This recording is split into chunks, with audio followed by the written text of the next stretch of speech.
The many ways in which our freedom is still being obstructed, oppressed by this America that we live in, so-called a democracy.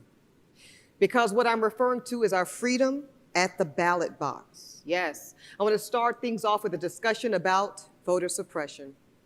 I know Georgia knows it well. Listen, Black folks cannot and will not be suppressed at the ballot box, and what we won't do is suppress our own vote. So joining me now by video is rapper and activist, Trae Tha Truth.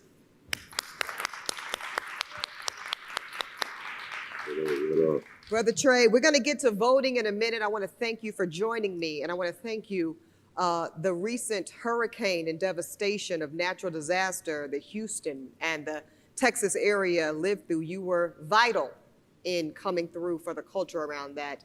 I know I personally donated to your organization, and I want to thank you for being one of the few orgs, y'all. This is what you should know about Trae Tha Truth. When you give to this brother and his org, it goes straight to the people. I appreciate you for having me. Absolutely. Trae, I want to ask you this. One of the things that you do that I so revere is that you make sure that in your efforts to make sure that Black folks are empowered at the ballot, it includes Black folks who have been formerly incarcerated and have felonies previously on their record. And I know it's personal to you, Trae, because you yourself at a time thought that you were ineligible to vote because you were a former felon. Talk a little bit about how you realize you indeed are able to vote in this country's elections and what that means to you. I think it's more so, man, it's very important for us just to have the knowledge. I actually, just within the last maybe 2 years, just found out that felons were able to vote.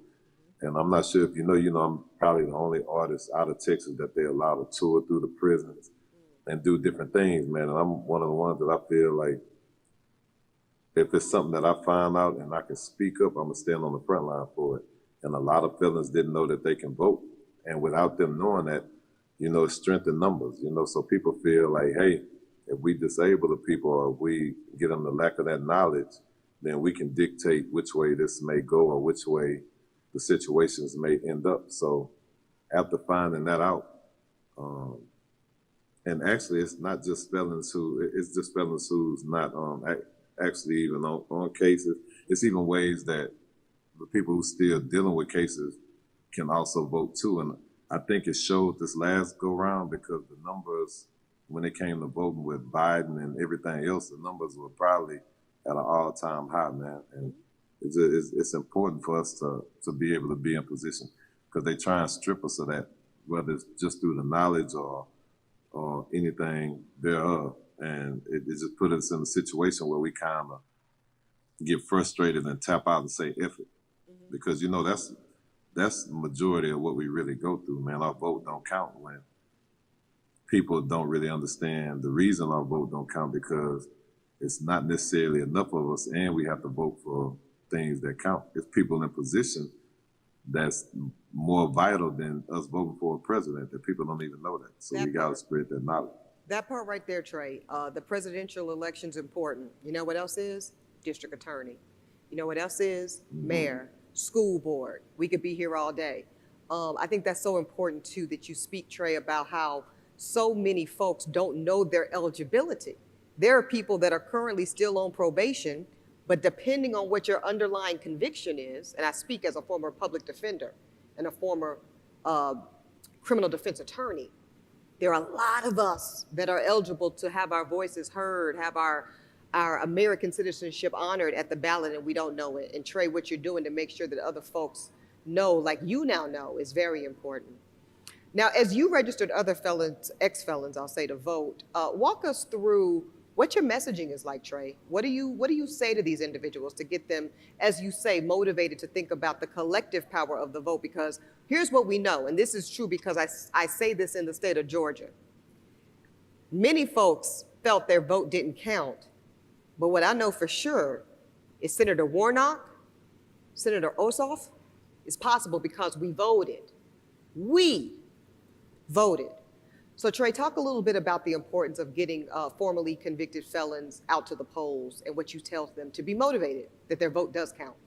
Let me clarify this. So even with my cases, I wasn't necessarily, I ended up beat my cases, so I've never had the felon actually on my record, but I've just been frontline for it. But what happens is you come home and you don't really have options. You know what I'm saying? They strip you of everything. Well, you can't even really get an apartment these days being a felon. You can't do anything. And I think, man, it's just designed to discourage them. But the thing that I tell them is just being transparent. Like, hey, coming from where we come from in the streets, we need to dictate the narrative of what we got going on. If you coming home and they consistently putting you in situations where you can't get a job, you can't take care of your family, then you're forced to do what we know best, which is hustle, and then they send you right back there. Okay, they made that blueprint for you to keep getting through back in the system. So let's get people in position who may understand y'all side of the story, who may understand that y'all deserve a second chance, or may understand that we have to change some of these laws in place where y'all can go get a job and have a second chance, or you can take care of your kids, or you can vote or do certain things. It's a lot of things felons can't do.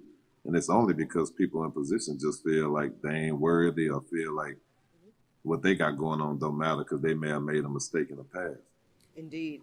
Now, we know hip hop and MCs like yourself, Trae, have not always necessarily been so gung-ho on voting and this aspect of our democracy. What makes you feel empowered to stand out and maybe disrupt a little bit of that narrative that says hip hop and voting do indeed go together?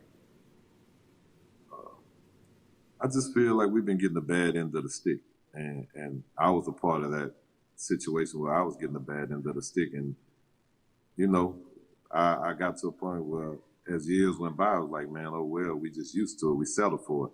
Then I got to a point where, I just kind of got a little rebellious, like, nah, I ain't going to settle for that. Like, you're not going to tell me what I can and can't do or limit me to how far I can go or what things can be done.